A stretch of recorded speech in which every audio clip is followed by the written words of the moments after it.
न्यूजने आपण सुरुवात करूया। ठाण्यात शिंदेंच्या बालेकिल्ल्यात ठाकरे बंधूंनी एल्गार केल्याचं पाहायला मिळतंय। ठाकरेंची शिवसेना आणि मनसेकडनं संयुक्त मोर्चा काढला जातोय। ठाणे शहरातील पाणी समस्या, वाहतूक कोंडी समस्या आणि रस्त्यातील खड्ड्यांच्या प्रश्नांना अनुसरून हा मोर्चा असणार आहे। शरद पवारांची राष्ट्रवादीही या मोर्चात सहभागी झाली आणि या मोर्चात शिवसैनिक आणि मनसैनिक हजारोंच्या संख्येने उपस्थित आहेत।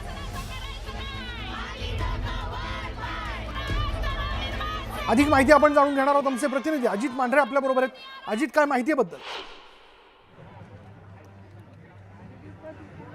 विशाल, मोर्चाची तयारी पूर्ण झालेली आहे। हातात जर पाहिलं तर मनसे आणि शिवसेना, उद्धव बाळासाहेब ठाकरे पक्ष या दोघांचे झेंडे हातामध्ये फलक आहेत। बाळासाहेब ठाकरे, धर्मवीर आनंद दिघे यांचे हातात पोस्टर आहेत आणि जर मोठा बॅनर पाहिला गडकरीच्या बाहेर तर तिथं राज ठाकरे, उद्धव ठाकरे दोघांचे बॅनर लागलेले आहेत। या अशा पूर्ण परिसरामध्ये गडकरीच्या सगळे मनसैनिक असतील किंवा शिवसैनिक असतील जमून घोषणाबाजी करतात। इथं मनसेचे पदाधिकारी आहेत, ते घोषणाबाजी करताना आपल्याला दिसत आहेत। अनेक पदाधिकारी इथे आलेले आहेत। मोर्चा काढला जातो ठाण्यामध्ये मोर्चा काढला जातोय। एकनाथ शिंदे उपमुख्यमंत्री यांचा बालेकिल्ला आहे। तुम्ही बघतच असाल की काल आपण बघितलं की जे पुण्या इथं सचिन गायवळांना योगेश कदमांकडनं पिस्तुलाचं लायसन मिळालं। या प्रकारे समस्या की आपल्याला कशा प्रकारे यांचा मनमानी कारभार चालू आहे, म्हणजे कुठेही कशावरती कंट्रोल नाही आहे।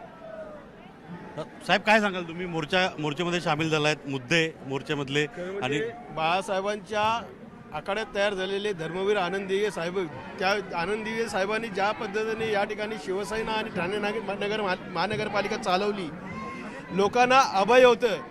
आताचे सरकार म्हणजे ठाण्यातून गुंडांसाठी फोन जातं, कॉन्ट्रॅक्टरसाठी फोन जातं, कधी कचऱ्यासाठी आणि पाण्यासाठी यांचा फोन जात नाही। हे अनधिकृत बांधकामाला अभय देणं आणि महानगरपालिकेवर भ्रष्टाचार यांनी कल्याण डोंबिवली महानगरपालिका, अंबरनाथ महापालिका, उल्हासनगर महापालिका, भिवंडी महापालिका अक्षरशः बाप मेल्यांनी विकून खाल्लेली आहे आणि त्या पैशाचा आता इलेक्शनला खेळ खेळतील। दिवा परिसरातून आपण येता, दिवा परिसरामध्ये काय नेमकी परिस्थिती आणि कशा रीतीनं या सगळ्या मोर्चामध्ये तिथले मुद्दे आपण मांडणार आहोत? दिव्यामध्ये अनधिकृत बांधकामं एवढी फोफावलेली आहेत आणि या सगळ्या बांधकामांना आशीर्वाद हा महाराष्ट्राचे उपमुख्यमंत्री श्री एकनाथ शिंदे यांच्याकडनंच आहे। जर तुम्ही दिव्यामध्ये जर माहिती घेतली तर जेवढी अनधिकृत बांधकामं होतात, या अनधिकृत बांधकामांमध्ये प्रत्येक स्क्वेअर फुटामागे किती पैसे घेतले जातात आणि त्याला ठाणे महानगरपालिकेचे अधिकारी शिंदे मुद्दे बरेच आहेत, मुद्दे मोर्चामध्ये बरेच आहेत। पण माझा एक सर्वांना प्रश्न आहे, अनेक आरोप होत आहेत की आता निवडणुका जवळ आलेल्या आहेत, दोन्ही पक्षांकडे काही पर्याय उरलेले नाहीत म्हणून एकत्र आलेले आहेत। या मुद्द्यावरती कसं सांगाल? खरं म्हणजे ह्या मुद्द्यावरती खऱ्या अर्थाने 5 वर्ष प्रशासकीय राजवट आहे। म्हणजे नगरविकास खाते या ठाणेकरांच्या हातात असताना महानगरपालिकेची पूर्ण जबाबदारी आणि पूर्ण जबाबदारी यांच्या खांद्यावर आहे, आर्थिक बोजाही यांच्या हातात आहे आणि अशा परिस्थितीत तुम्हाला पाणी व्यवस्थेसाठी आणि खड्ड्यांसाठी जर महानगरपालिकेमध्ये नागरिकांना जावं असेल, खऱ्या अर्थाने जबाबदारी सत्ताधारी आहेत त्या महापालिकेत। तुम्ही काय सांगाल? नाही, विषय तोच आहे की 5 वर्ष इथे लोकप्रतिनिधी, माझा प्रश्न होतो की निवडणुकीच्या तोंडावरती दोन्ही भाऊ एकत्र आले। नाही, निवडणुकीच्या तोंडावरती असं नाही, महाराष्ट्राच्या जनतेच्या कानाकोपऱ्यातली जी महाराष्ट्राची जनता आहे। अविनाश जाधव आपल्यासोबत। अविनाशजी, या मोर्चामध्ये कसं स्वरूप असेल मोर्चाचं आणि कुठून मोर्चा हा निघतो? गडकरीतून निघतोच आहे, कसा रूट असेल? आणि कारण का या सगळ्या मोर्चाचं नेतृत्व मुख्यत्वे आपण आणि राजन विचारे करतात? हा, कारण ठाण्याची ती गरज आहे। आत्ता जर ठाण्यात बघितलं तर ठाणा एक भ्रष्टाचाराचं केंद्र झालेलं आहे आणि तर जर केंद्रातनं त्याला बाहेर काढायचं असेल तर आम्हाला सगळ्या विरोधकांना एकत्र येणं गरजेचं आहे। त्याचीच ही सुरुवात आहे। ठाण्यातला रस्त्यांचा प्रश्न असेल, पाण्याचा प्रश्न असेल, ट्रॅफिकचा प्रश्न असेल, विविध विषय आहेत आणि त्या विविध विषयांवर सगळे विरोधक एकत्र येऊन काम करतात। राष्ट्रवादी काँग्रेस, शरद पवार गटाचे आवाड देखील आलेले आहेत। आव्हाड साहेब असतील किंवा राजन विचारे असतील, मी असेल, विक्रांत चव्हाण असेल काँग्रेसचा, आम्ही सगळे एकच आहोत आणि याच्या पुढे जर सरकारला घाम फोडायचा असेल तर आम्हाला एकत्र ठाण्यात काम करावं लागेल, ते काम आम्ही करणार। पण या मोर्चा पार्श्वभूमीवरती आता एक आरोप होतोय की निवडणुका जवळ आलेल्या आहेत म्हणून सगळे एकत्र आलेत आणि मला असं वाटतं की याच्या आधी हा माझा 4था किंवा 5वा मोर्चा आहे। मी वसईत मोर्चे केले, ठाण्यात सर्व पक्षी, सर्व विरोधी पक्ष। अहो, पण आत्ता याची सुरुवात झाली ना, तुम्ही आम्हाला एकत्र आणलात। ज्यावेळेला मराठीचा मुद्दा समोर आला त्यावेळेला तुम्ही आम्हाला एकत्र आणलात, तर असंच आम्हाला सत्तेत येईपर्यंत तुम्ही एकत्र करावं एवढीच आमची त्यांच्याकडे इच्छा आहे। मनसेचा म्हणजे राज ठाकरे, उद्धव ठाकरे एकत्र अनेक वेळा मुंबईत आलेत, कौटुंबिक कार्यक्रम असेल किंवा मराठीचा मुद्दा घेऊन वरळीला एकत्र आले होते। राज्यातला पहिलाच मनसे आणि शिवसेना उद्धव बाळासाहेब ठाकरे पक्षाचा मोर्चा जो आहे हा ठाण्यात होतोय।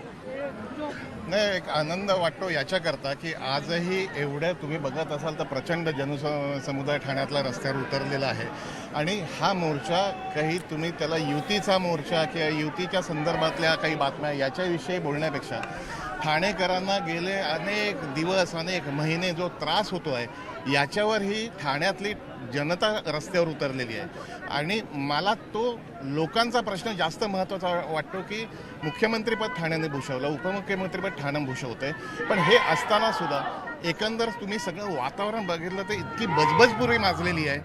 रस्त्याची असेल, ट्रॅफिकची असेल किंवा शिक्षणाची असेल किंवा कॉन्ट्रॅक्टची असेल, या सगळ्या पार्श्वभूमीवर पाण्याची असेल, कुठल्याच गोष्टीत एकही मागच्या 5, 7, 10, 15 वर्षात तुम्ही काही करू शकला नाहीत. हा प्रक्षोभ आहे आणि प्रक्षोभाचा हा मोर्चा आहे.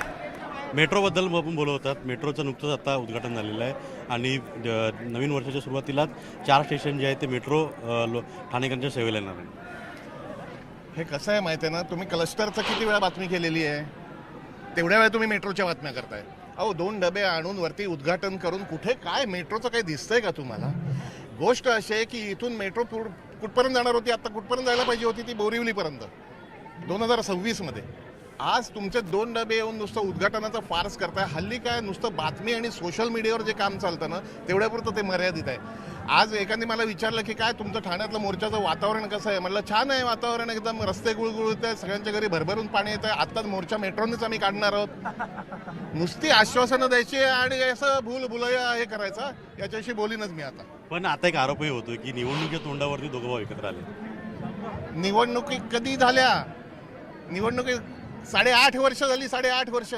यांना निवडणुका घ्यायला वेळ नाही, यांना प्रशासनाच्या माध्यमातून प्रशासक बसून सगळा भ्रष्टाचार करायचा आहे. मी तुमच्या चॅनलवर जाहीरपणे जबाबदारीने सांगतोय, महानगरपालिकेत अशी एकही गोष्ट नाही ज्यात भ्रष्टाचार नाही.